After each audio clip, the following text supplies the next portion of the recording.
Right, everybody, we made it to episode 6. We had a great guest coming on the show from the Garden State, such as myself, um, investor, saver, financial literacy, expert, um, really great page overall. This is Quanfidence.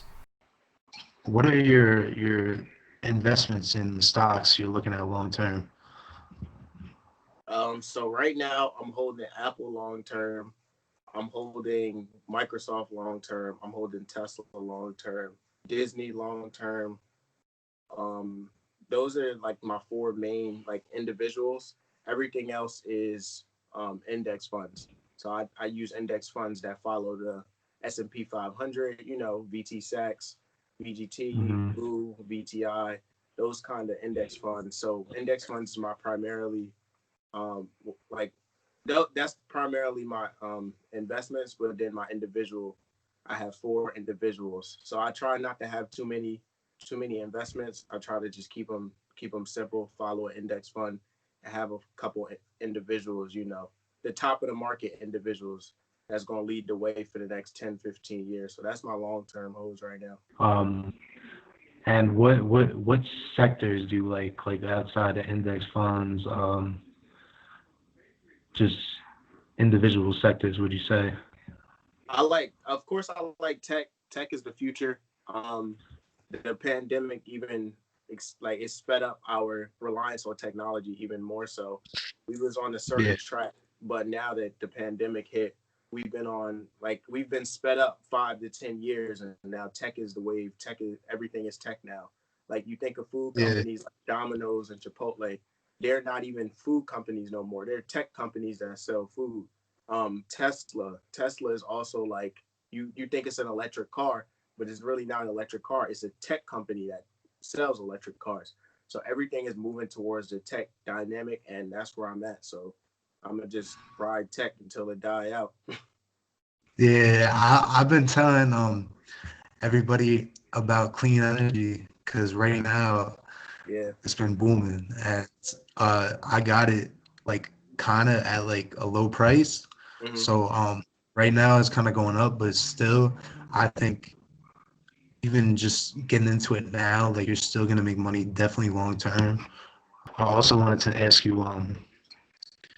do you have any real estate plans of investing? Yeah. So I'm looking at real estate for like the house hacking aspect. So my idea is Mm-hmm. to use like one of the government assistant programs to house hack. Live in one unit, rent out the other unit, or rent out the other two units. And instead of just going straight to buy my dream home, like a lot of people I know do, just house hack, build up a real estate portfolio. And then after I done house hacked until like 30 years old, now I got like 5, 6 properties that's cash flowing every month. And then I go buy my dream house for my family, my kids, etc. So that's kind of my real estate idea right now, is to like just house hack. What you think? What you think in the real estate? I think that's a great idea. I have house hacking on the page. I talked about house hacking. I Mm-hmm. would love to do it myself, so I agree with you 100%. Not only are you making money off the rent, but Right. you also have properties to your name. So Mm-hmm. like really you can't lose. It's a monopoly.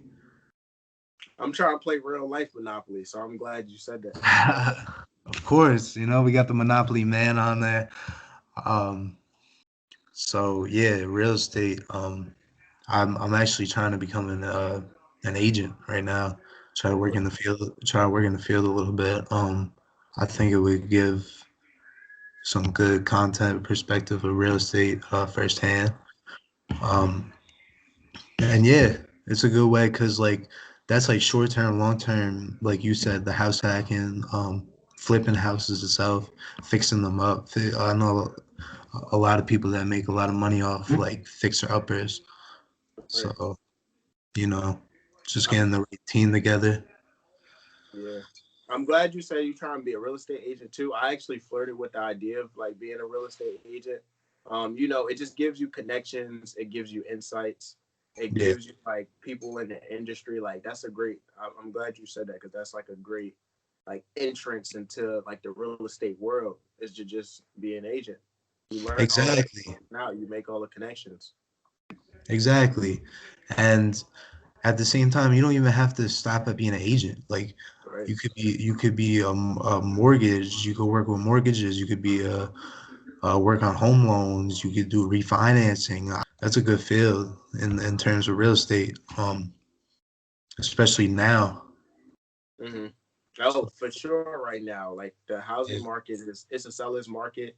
Housing prices are booming right now. So, I mean, to be like, I know the mortgage and loan offices right now that I know, like they've been stacked up with work on their desk all year because of the way the houses are flying off the shelves right now. So, be a great entry point. You like to, combine videography with like finances. I'm kind of in a boat where like I'm trying to combine basketball and like basketball terms with like finances to like join them together so like everybody can understand. Because that's the only way like people would get on board is if you break it down into a way that they understand. So I'm kind of trying to combine the basketball. I'm a hooper, but those are really the only things I think about if I'm not at work. Yeah. What would you tell somebody young like us, like just starting out in life? Because I would say a lot of people make mistakes because they don't have the knowledge. Right. And that's okay because that's something you're not taught out like in school. They don't teach you high school. They don't teach you nothing about doing your taxes, nothing. Instead, we're trying to do the Pythagorean theorem or something. You're learning nonsense formulas and stuff that don't matter to real life. That's our education system though. Formal education will make you a living. Like self education will make you a fortune. Like I always like to tell people that. So Okay. with financial literacy, the first thing I would tell you is like it's about 10 it's 10% knowledge and 90% consistency and habits. So most people just go through their lives with their normal habits and they never think twice about it. Like you don't know what you don't know until you're exposed to it is what I like to say. So the knowledge is you being exposed to it. So I'm like on my page quanfidence, like I give out like financial literacy tips for you to get exposed to it. But besides me giving you the knowledge, now 90% of it is consistency and like application. So like on my page right now, I'm doing a no spend tracker for December, right? So every day, like I'm keeping track of what I spend versus what I don't spend. And I'm hoping to have at least 16 days in December that I don't spend. So every single day at the end of the day, now I have to like take account of if I spent something or not. And that's the discipline and the accountability that you have to hold yourself to. So what I would tell people is it's you need the knowledge, of course, but it's more so the application, the 90% and being consistent about it. Because everyone goes to the gym, Mm-hmm. but you're not going to lose the weight you want to lose if you go to the gym one day out of the month. Like if you want to reach a certain goal, Thanks. you're not going to reach that goal unless you consistently work towards that goal. So the biggest thing I would tell you is just like one, educate yourself, but two, create realistic goals that you can hold yourself accountable for and stay consistent with. And that's kind of the first thing I would say. Yeah, I love that, bro. I love that. That you're making goals for yourself. Just like you said, like the gym, like that. That's what you need to be doing. That's how you actually. That's how you budget harder. That's how Right, you save up that money for a house you want to buy, and that's the way to do it. You gotta make goals for yourself. right. I know you're trying to like marry videography and finances. Like, where do you see it going? Like, do you like what do you see down the road for it? Um, Right now, I'm trying to grow the page a little bit.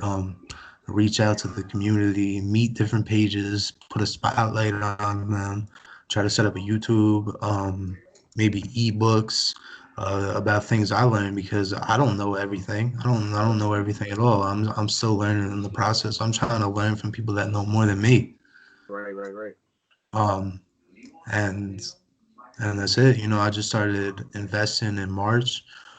Um, I guess you could say I fell in love with it because I started the whole page, and that's it. I really like the way it's going. I like the support, so I'm gonna keep grinding. As you should, and then just build it out. I like that you mentioned like branded, like branching off. Like I tell the first thing, like the first thing I'm trying to do right now is build the following, and then you can have your followers go where you need them to go based on you building that reputation. So I'm glad Yeah, that you're like building the following right now. And then you could take them to YouTube. Then you could take them to your ebook. If you wanted to start a podcast on Anchor, like I mentioned earlier, you could take them to Anchor as well. So it's so many different avenues you could go with it. It's like the opportunities are endless. And as far as investing, like investing is always fun too. Like what else do you invest in? Like what you looking at?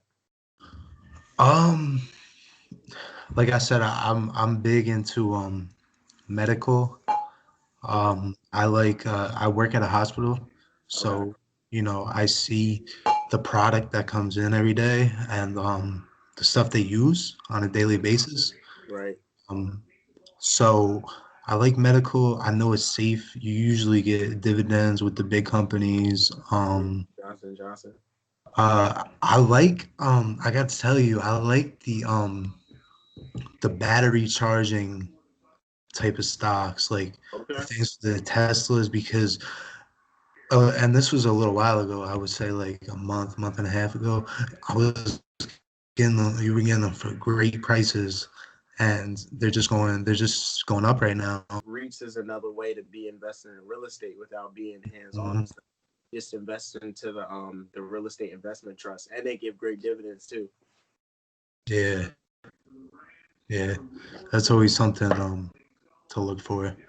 And right now, like I'm kind of like hunting for like new companies, companies that nobody heard of, um, and trying to learn about them so I can get them now Right. before I get them later. Like IPOs to me is like all hype. So I like I told you I like to marry basketball and like stocks. So think about like Yeah, Airbnb and DoorDash is like like a rookie in his rookie year that just like won rookie of the year. Like Michael Carter Williams a couple years ago, he won rookie of the year, and after that uh, 1 year, he was done. We never heard about him again. So that's kind of how I like to look at IPOs. Like they you buy in off of all hype, and then like it's gonna go down because the hype died down after a while. So what I like to do is I actually like Airbnb. I'm on the record. I like mhm. Airbnb as a long term play. They're disruptive. The coronavirus has showed that they're a really resilient company. So I like them long term, but they're overhyped right now. So I'm gonna wait a couple quarters, allow them Yeah, to report earnings, report their numbers, see what they do after all the hype settles down. And when it goes back around $40 or $50, I'm gonna dump a whole bunch of money into it. But as of right now, it's all hype, so I'm not on that wave. Invest. So anything that I buy, I'm looking to hold for at least like 10 years, and then yeah, and then once I build up my portfolio of investments for like the long term, and I feel comfortable, like get a little play money, might start to do some option tradings or some future tradings. I'll dabble in something else after I build up the long term accounts. yeah, yeah. I mean, all the day traders are gonna hate me if they watch this, but I don't condone it, I don't. and it's a good way to lose a lot of money. Mhm. You might get lucky, but you might get really upset too. With all of the volatility, Yeah, this year it has been a trader's market. So I see people posting 200%, 300% gains, but I don't buy into that because invest long term. The longer you hold the asset, the higher the return or the higher the gains that you'll see. So yeah, long term, you'll never have gains. I don't believe, and the numbers show that you'll never have like big gains from trading as you would for long term investing. So it's the traders market right now. I'm sure they're happy, but I like you said, I don't condone. I don't condone. They're watching the charts all day long. That's just like another full time job. Like I'm investing for freedom. I'm not investing for money. So everybody to go follow my man, go check out his videos, and just keep supporting him on this journey. I appreciate you having me. Thank you so much.